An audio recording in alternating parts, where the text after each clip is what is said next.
Okay, so I did really quickly. I went ahead and pulled up some data, and then I'll use this big one here in just a minute. I'll get out of the way. If you want to, again, just pause the video for a split second. I'm doing this one a little bit larger because I'm going to show multiple changes on it. But I'll give you a second.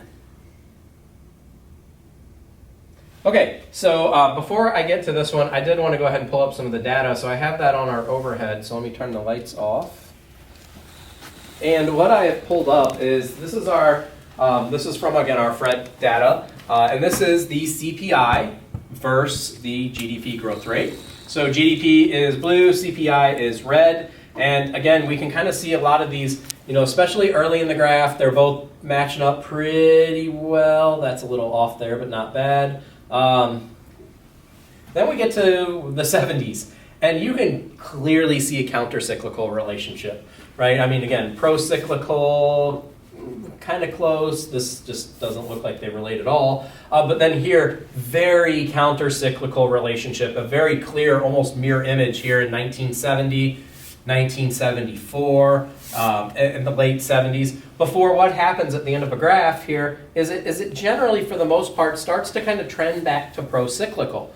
That right away is telling us where those recessions were caused from. So, if you get like the 2001 recession, you'll notice that they're both going down during this same period of time. They trough at slightly different times, but they're both going down at the same period of time. At the end of the 2001, they're both going up. 2009, both going down. This tells us very clearly that both the 2001 and 2009 recession were brought about by aggregate demand changes. It has a very clear pro-cyclical relationship. And again, the stories that go into both of those, which we've told numerous times, so I'm not going to reiterate now, indicate, again, that pro-cyclical relationship. Compare that to the 70s, and we had those oil shocks. Again, a very clear, when we're going up, when GDP is going down, CPI is going up. When GDP is going up, CPI is going down. Very, very clear counter-cyclical. So again, that indicates that these recessions in the 70s were brought about probably by that short-run aggregate supply change.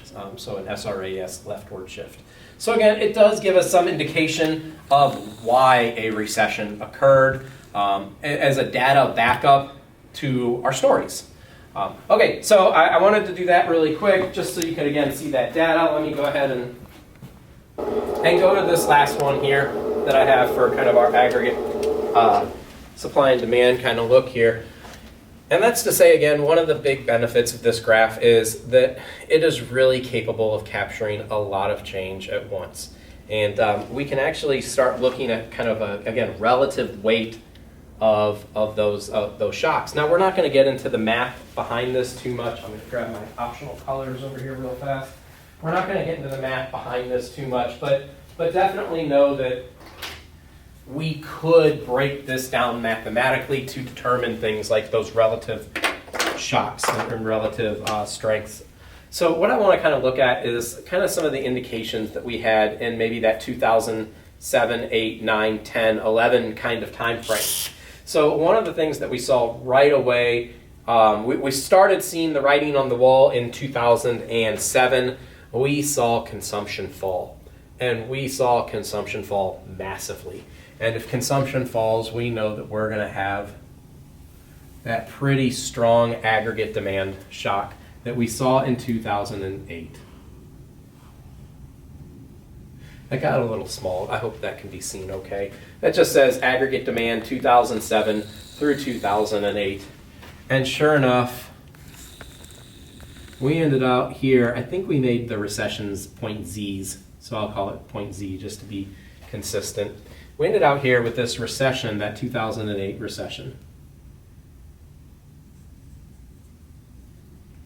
And this is kind of interesting that we can then see kind of these relative shocks, because one of the first things, and I don't know if people remember this, but the government actually started some stimulus packages in 2008.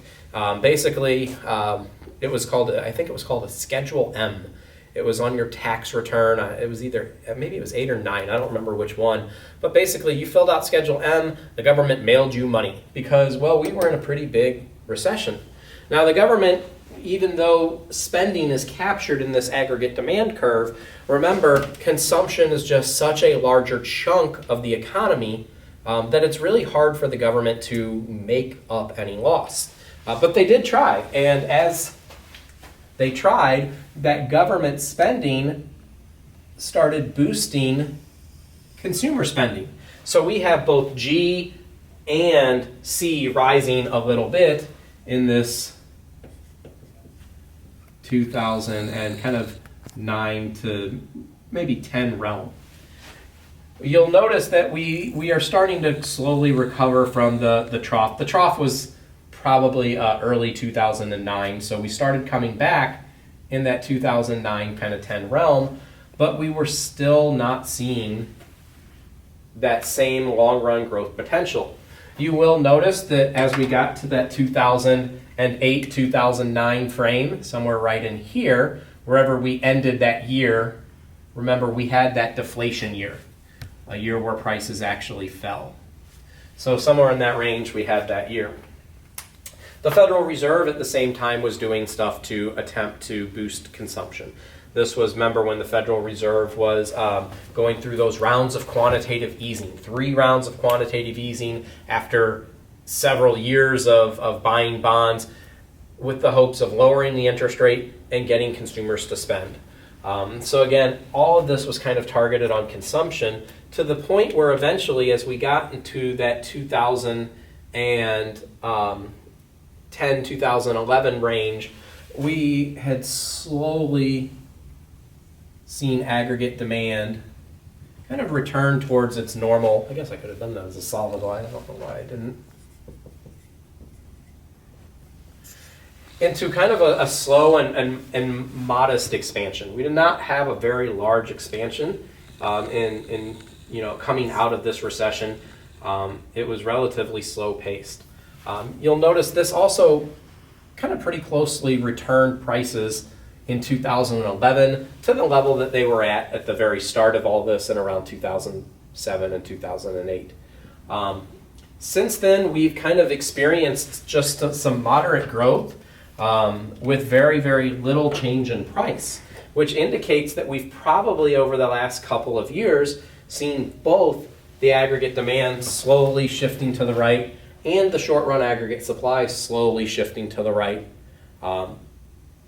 giving us some kind of, again, relative stable price near or around CPI 1, maybe slightly higher. So as we've kind of gotten into, aggregate demand in that kind of maybe that mid-20 teens range, and aggregate supply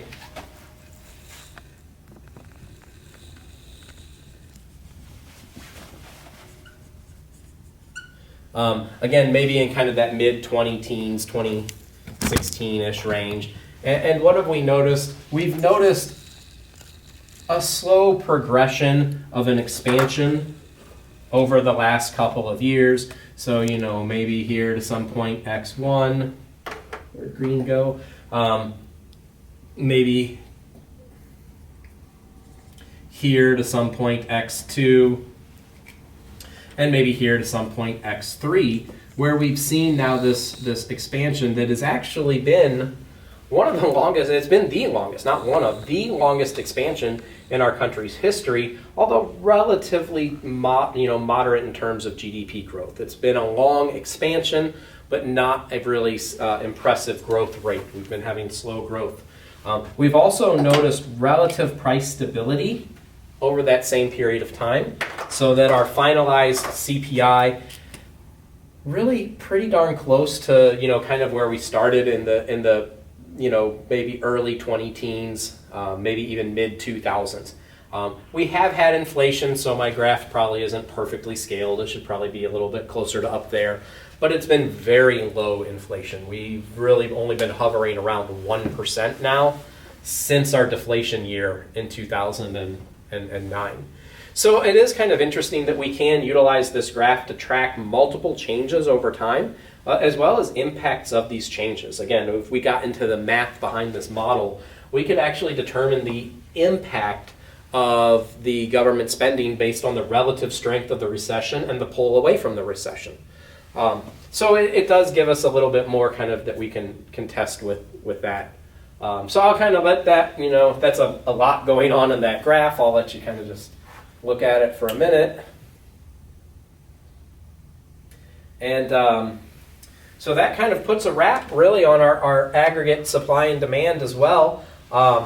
So we've kind of been filming these classes to get us at least through April and then just kind of see where that goes. And like I mentioned in one of the videos, it seems that I'm going a little faster, and then I remember that when we did aggregate supply and demand, for example, we had a class activity planned that would probably take close to the hour that we don't get to do. When I put the problem up for the aggregate expenditure, but I know I forgot one in the monetary policy. So I kind of think that we're covering near the same amount of material. We are at least through the stay-at-home quarantine time. So I think that, even if we can't come up and film more, we've covered a decent amount of material. So this may or may not be the last video coming your way. Again, kind of depending on what is decided in terms of availability to meet up. So if this is the last video, thank you for sitting through all the videos, and thank you for sitting in the class before that. And I mentioned it somewhere along the line. I think it's really sad that this is kind of how our term ended, and we didn't actually get to say goodbye. Although it'll be, I guess, nice to be at home and whatnot with your family, but it's definitely a different experience and a different feeling. So, well, thank you very much. Of course, reach out anytime in the future, and hopefully I will see more of you around. Every time